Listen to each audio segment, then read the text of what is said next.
Hello everyone, welcome to QAD, that is a question a day. In this series, I'm going to be picking a question from the list of questions you've asked me and answering them every day. If you would like to ask me a question, post it below this video as a comment or DM me and I'll pick your question for an upcoming video. So today's question is by Rishabh. Rishabh says, Ma'am, what should I choose, freedom or family? That's a very interesting question, Rishabh, and a very relevant question for today's times. So thank you so much for asking this question.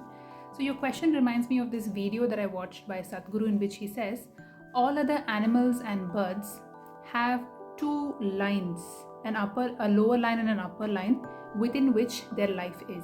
Basically, they know what they need to do in their lives, and it's all set. But human beings are the only creatures, the only species where they have the lower line, which means they are born.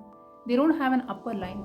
They don't know, there's no such set rules, set right way of living.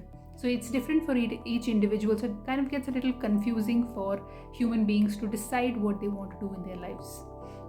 It's a boon and a curse. So to answer your question, a lot of the social media videos and memes, the thrust basically now currently is, let's focus on freedom. Go ahead and do whatever it is that you want to do. Don't care about anyone else. What are they thinking? What are they saying? Do what you know is the best thing for you. Live free, be an individual. So while I agree with the principle that it's important for every individual to be the best version of themselves and go towards what makes them become the best of themselves. While I agree with the principle, I think that the price we are paying for that kind of freedom is loneliness, because we don't know how to balance freedom and family. So to take an extreme example, if you've watched the movie Cast Away by Tom Hanks, you see that there's a man who's stranded in an island all alone for 15 years. Not only does he have to do everything to take care of his physical needs in terms of finding food or creating a shelter, he also needs to take care of his psychological and people needs by having a ball on which he paints a face and a smile, and that becomes his companion for those 15 years. It's such a terrible fate for that man in that movie. If you look at how we live currently, now from joint families to nuclear families to living as individuals, our physical needs are met. If you want to buy something to eat, whatever groceries, you can have them all door delivered, and you can even tick avoid calling, avoid ringing the bell, just leave it at doorstep and go.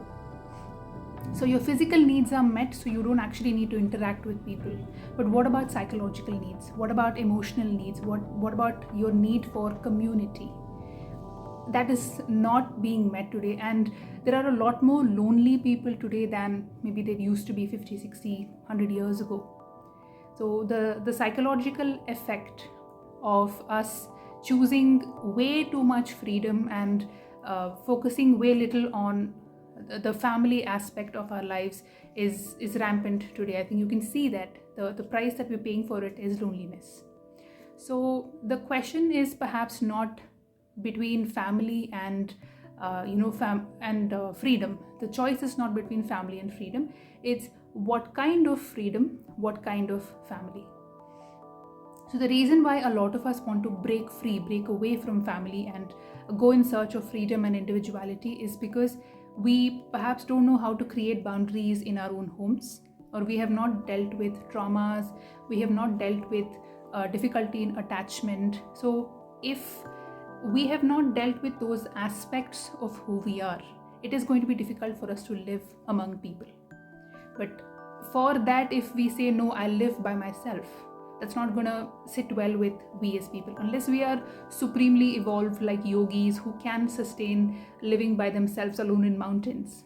I don't think we should be focusing so much on the freedom and very little on building a community.